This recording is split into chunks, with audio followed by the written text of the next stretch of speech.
everyone, so today's topic is determinant of demand or you can say the function of demand. So previous class में हमने क्या पढ़ा था, demand दो तरीके से होते हैं, इंडिविजुअल एंड मार्केट. तो अभी हम पढ़ेंगे इंडिविजुअल. इंडिविजुअल का फंक्शन ये होता है. इंडिविजुअल में हम कैसे लिखेंगे, D of x. D of x stands for quantity demanded for x commodity is equals to f, and f stands for function, and these are the functions that affect or you can say that influence your demand, that whether your demand will increase or decrease with these factors. So here it goes. First one is on price, that is p of x. क्या बोलते हैं इसे, on price. देखो बच्चे, on price का मतलब क्या है, अगर कोई भी चीज के प्राइस बढ़ेंगे तो क्या होगा, नेचुरली उसकी डिमांड कम हो जाएगी. तो that is the on price. इसमें हम कह सकते हैं that demand is inversely related. और इसका मैं आपको एक एग्जांपल देती हूँ. ऑनलाइन आप देखिए, ऑनलाइन जितनी भी साइट्स पे 50% ब्लैक सेल, जो भी सेल लगती है, जैसे ही फ्लैट 50% सेल हुई, उसी चीज का स्टॉक आउट होने लग जाता है. क्यों होता है, क्योंकि उसकी डिमांड एकदम से बूम अप होती है, एकदम से इंक्रीज हो जाती है उसकी demand. So that is the only and only sole reason would be the price of own commodity. And second point is income of consumer. Income of consumer क्या होती है, देखो बच्चे, इसको दो तरीके से हम समझते हैं. पहले कि मेरी अगर आज 10,000 इनकम है, ठीक है, मेरी 10,000 इनकम है, जिसमें से मैं 8,000 सेव करती हूँ, ठीक है. So I left with 2,000. तो मेरे पास 2,000 बचेंगे to spend. To spend that means to demand और to purchase any commodity. And अगर मेरी सेम यही 10,000 में मेरे को प्रमोशन हो जाता है, मेरी प्रमोशन होके हो गई 15,000, ठीक है, 15,000 हुई और मैंने वही 8,000 बचा लिए. 8,000 बचाने से अब मेरे स्पेंड करने के पैसे कितने बच जाएंगे, सोचो, मेरे बच जाएंगे फिर से 7,000 rupees. That is increase in demand. तो आप देख रहे हो इंक्रीज कैसे हुई, 2,000 से 7,000 हो गई. कैसे हुई, जब मेरी 10,000 से इनकम 15,000 हुई. सो that is a positive relation. With increase in your income your quantity demanded will increase, and that is just opposite to on price.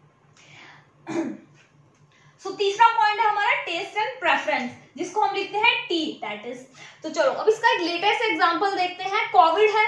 Covid के होने से क्या है, हमारे को सबको अपनी इम्यूनिटी बूस्ट करनी है to fight against the COVID. Immunity boost करने के लिए हम क्या करते हैं, जितनी भी इम्यूनिटी बूस्टिंग चीजें हैं वो हम कंज्यूम कर रहे हैं. तो किस चीज की डिमांड है मार्केट में, इम्यूनिटी बूस्टिंग चीजों की. तो हमारा टेस्ट एंड प्रेफरेंस आजकल इस चीज का है. तो ये थी. और अगर आप यही कोविड से पहले की अगर आप देखो तो सैनिटाइजर कौन लेता था घरों में, कौन लेता था सैनिटाइजर, कोई भी नहीं लेता था. बट जैसे ही हमारा कोविड आया, एकदम से ही सैनिटाइजर्स की डिमांड कैसे बूम अप हो गई. So that is your taste and preferences. जैसे जैसे कंज्यूमर के टेस्ट एंड प्रेफरेंस चेंज होते जाएंगे, उसकी डिमांड भी शिफ्ट होती जाएगी एक प्रोडक्ट से दूसरे प्रोडक्ट पे. और अगर देखो अब इतना ज्यादा कोविड फैला हुआ है तो सैनिटाइजर की कितनी बूम अप हो रही है demand. So increase in demand with the change और increase in the taste and preference of a consumer. Third point आता है बच्चे एक्सपेक्टेशन. एक्सपेक्टेशन को हम कैसे लिखते हैं, ई से. मैंने यहां लिख दिया. सो ई से एक्सपेक्टेशन का क्या मतलब है, देखो एक्सपेक्टेशन की अगर हमें पता लग जाए फ्यूचर में किसी चीज के प्राइस इंक्रीज या डिक्रीज होने वाले हैं, तो आज प्रेजेंट में हम उस चीज की डिमांड उसी के अकॉर्डिंग करेंगे. अब आप ये देखो, अगर पता लग जाए कि after 2 or 3 days whole country will be in lockdown situation, अगर हमें ये चीज पता लग जाए तो सबसे पहले क्या आएगा दिमाग में, जस्ट स्टॉक अप एवरीथिंग. हमें पता लग गया स्टॉक अप करनी है, तो हम आज उस चीज के प्राइस जितने भी मिल रहे हैं हम फटाफट से सारे ग्रैब कर लेंगे to just stock up. That is your expectation. अब आप देख रहे हो डिमांड एकदम से बढ़ जाएगी. कोई हमें चीज नहीं भी चाहिए होगी ना, तो भी हम उसे सेव करके स्टॉक अप कर लेंगे. क्यों, पता नहीं लॉकडाउन कब तक चलेगा या नहीं चलेगा, तो हमें वो चीज रख लेनी चाहिए. So that increase in demand if we know that expectation of this thing in future is there. तो फोर्थ पॉइंट आते हैं हम अपना, देखो price of related good. This is a very important point. Price of related good को कैसे denote करते हैं? By P of R. देखो रिलेटेड गुड का मतलब क्या होता है कि दो तरीके से होता है रिलेटेड गुड। एक होता है सब्स्टिट्यूट गुड, दूसरा होता है कॉम्प्लीमेंट्री। अब सब्स्टिट्यूट और कॉम्प्लीमेंट्री क्या होता है, इसको हम थोड़ा और डीप में पढ़ते हैं। पहले आप ये नोट कर लो। ऑफ रिलेटेड गुड मैंने आपको बताया था दो तरीके के होते हैं, first is substitute and second is complementary. अब सब्स्टिट्यूट को समझते हैं। सब्स्टिट्यूट का मतलब क्या होता है? देखो मेरे को किसी चीज की डिमांड है और मेरे सामने दो ऑप्शन है, वो दोनों ही ऑप्शन मुझे सेम ही सेटिस्फेक्शन देंगे, सेम सर्विस देंगे।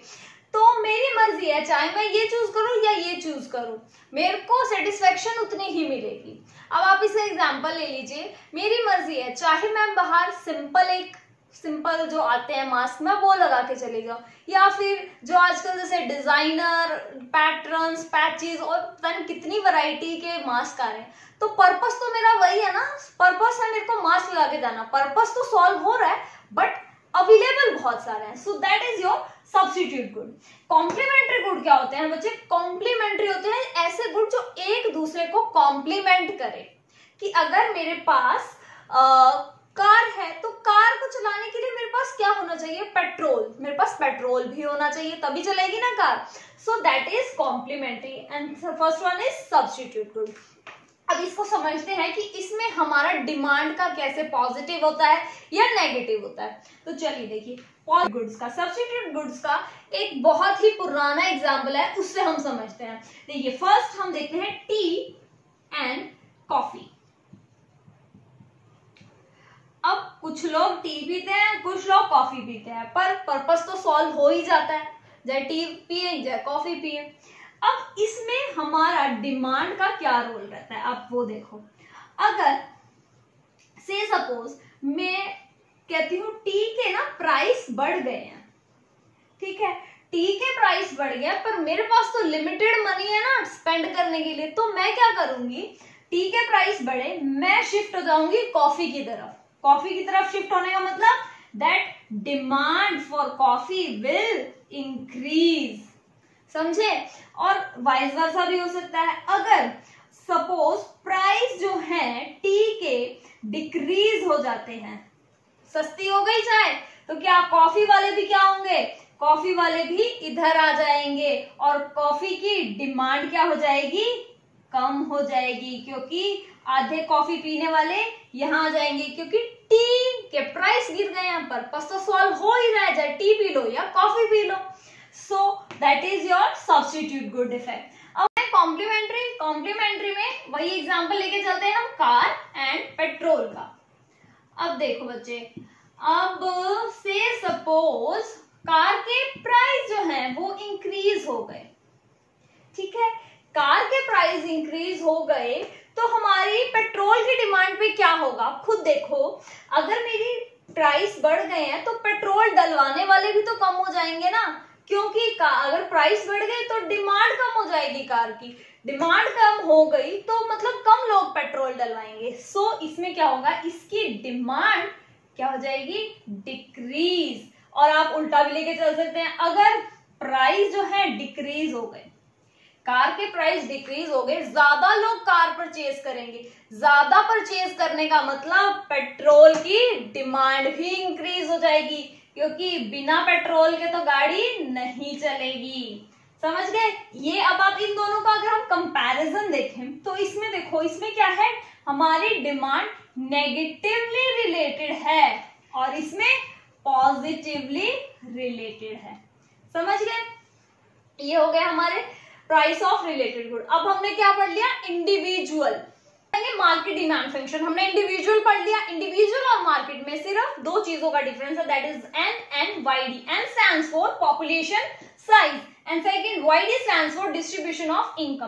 पॉपुलेशन साइज से का मतलब है जितनी नंबर ऑफ पॉपुलेशन में इंक्रीमेंट होगा उतना ही इंक्रीमेंट हमारी डिमांड में होगा। क्यों होगा, बिकॉज जितनी पॉपुलेशन, जितने पर्सन्स और आएंगे उनकी भी तो कुछ डिमांड होगी। There is increase in number of buyers, that buyer demand for the commodities and that will increase in our demand. So it is also a positively related distribution of income. Distribution of income का क्या होता है, देखो बच्चे, अगर हमारी society में, अगर हम किसकी बात कर रहे हैं, मार्केट की, एक बंदे की नहीं कर रहे, हम बहुत सारी चीजों, बहुत लोगों की बात कर रहे हैं। तो अगर हमारा डिस्ट्रीब्यूशन जो है इनइक्वालिटी के बेसिस पे होता है, इनइक्वालिटी का मतलब कि जो अमीर है वो ज्यादा अमीर होते जा रहे हैं और गरीब होते जा रहे हैं। अगर इस तरीके का डिस्ट्रीब्यूशन होगा तो क्या होगा, डिमांड पे असर। ठीक है, हमारी अगर ज्यादा पैसे अमीर लोगों के पास आएंगे तो वो किस चीज की डिमांड करेंगे, लग्जरीज चीज की। सो अगर इनइक्वालिटी हमारा डिस्ट्रीब्यूशन होगा, so there will be increase in demand for luxurious goods. वो ऐसे चीप वाले गुड तो लेंगे नहीं, ठीक है, वो क्या लेंगे, लग्जूरियस आइटम की डिमांड इंक्रीज होगी। अगर इक्वालिटी के बेसिस पे हो तो जितना जो जितनी जिसकी मेहनत है उसके अकॉर्डिंग अगर उसे पैसा मिले, मतलब इक्वालिटी पे हो distribution, so there will be increase in demand for the normal goods. Normal goods जो एक आम ले मैन यूज करता है, उनकी भी डिमांड इंक्रीज होगी, not only for the luxurious good. And here we end the determinants of demand. In next video we will discuss law of demand.